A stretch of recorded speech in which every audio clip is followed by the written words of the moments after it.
একজন সাধারণ নাগরিকের মতন করেই ভিআইপি বলতে আমরা যে জিনিসটা দেখতাম আগে সেখান থেকে সম্পূর্ণ ভেঙে এসে এখানে ঢুকার আগে ট্রাফিক সিগন্যালও ছিলেন, দীর্ঘক্ষণ সেখানে অপেক্ষা করেছেন, অফিসে ঢুকার আগে একটি বৃক্ষরোপণ করেছেন এবং এই প্রধানমন্ত্রী কার্যালয়ের যারা কর্মচারী কর্মকর্তা রয়েছেন যাদের অনেকেই ওনার মা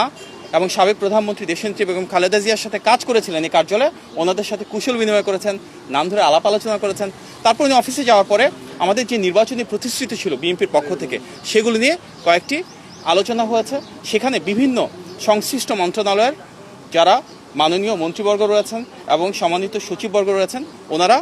সেখানে অবস্থান নিয়েছেন এবং ওনাদের যার যার অবস্থান থেকে কিভাবে এই পলিসিগুলো কার্যকর করা যাবে সেগুলো নিয়ে আলোচনা করেছেন। মূলত আজকে প্রথম যে মিটিংটা ছিল সেখানে মাননীয় প্রধানমন্ত্রী আলোচনা করেছিলেন আমাদের একটি নির্বাচনী প্রতিশ্রুতি, যেটি বিভিন্ন মসজিদের সম্মানিত খতিব সাহেব, সম্মানিত ইমাম সাহেব এবং সম্মানিত মুয়াজ্জিন সাহেব সহ অন্যান্য ধর্মের যারা রয়েছেন সেসব ধর্মগুরুদের জন্য আমাদের একটা প্রতিশ্রুতি ছিল যে মাসিক সম্মানী এবং উৎস ভাতা প্রদান করা হবে এবং মাননীয় প্রধানমন্ত্রীর নির্দেশে একটি সিদ্ধান্ত গৃহীত হয়েছে যে ইনশাআল্লাহ এই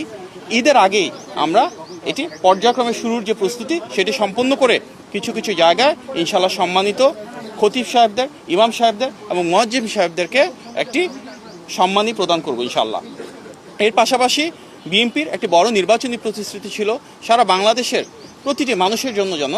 মেধার ভিত্তিতে বৈষম্যবিহীনভাবে আমরা কর্মসংস্থান সৃষ্টি করতে পারি। সরকারি চাকরির ক্ষেত্রে, বেসরকারি চাকরির ক্ষেত্রে, উদ্যোক্তা হিসেবে গড়ে ওঠার ক্ষেত্রে এবং বহির্বিশ্বে জনশক্তি রপ্তানির ক্ষেত্রে কিভাবে আমরা সবাইকে আরও দক্ষ এবং যোগ্য হিসেবে গড়ে তুলতে পারি, আমাদের শিক্ষা ব্যবস্থার প্রয়োজনীয় সংস্কারটুকু কীভাবে আনবো এবং তার মাধ্যমে আমাদের জনশক্তিকে কীভাবে কর্মক্ষম করে দ্রুততার সাথে তাদের জন্য অনেক বেশি চাকুরি এবং ব্যবসার সুব্যবস্থা করতে পারবো। তার জন্য প্রয়োজনীয় যে ডিরেগুলেশন প্রয়োজন, ব্যবসা বাণিজ্য এবং শিল্প কারখানার নীতিমালার প্রয়োজন রয়েছে সংস্কারের জন্য এবং টেকনিক্যাল এবং ভোকেশনাল এডুকেশনকে আরও কীভাবে প্রাধান্য দিব আমরা, বিদেশে বিভিন্ন দূতাবাস যারা রয়েছে এবং বাংলাদেশে বিদেশি যে দূতাবাস রয়েছে তাদের সাথে সমন্বয়ের মাধ্যমে কিভাবে আমাদের জনশক্তিকে আরও দক্ষ এবং যোগ্য করে বিদেশে পাঠাতে পারবো, এগুলি নিয়ে বিস্তারিত আলোচনা হয়েছে। সংশ্লিষ্ট যারা মন্ত্রীবর্গ রয়েছেন, সচিববর্গ রয়েছেন, ওনারা ওনাদের মূল্যবান মতামত প্রদান করেছেন এবং ইনশাআল্লাহ খুব দ্রুততম সময়ের ভিতরে জনগণের প্রতি জবাবদিহিমূলক এই রাষ্ট্র ব্যবস্থা, জনগণের ভোটে নির্বাচিত সরকার আমাদের মাননীয় প্রধানমন্ত্রীর নেতৃত্বে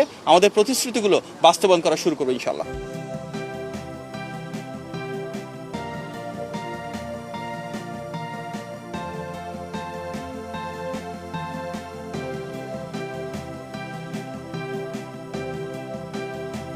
বিরোধী দলীয় নেতা হিসেবে সঙ্গীদের নিয়ে উপস্থিত হওয়া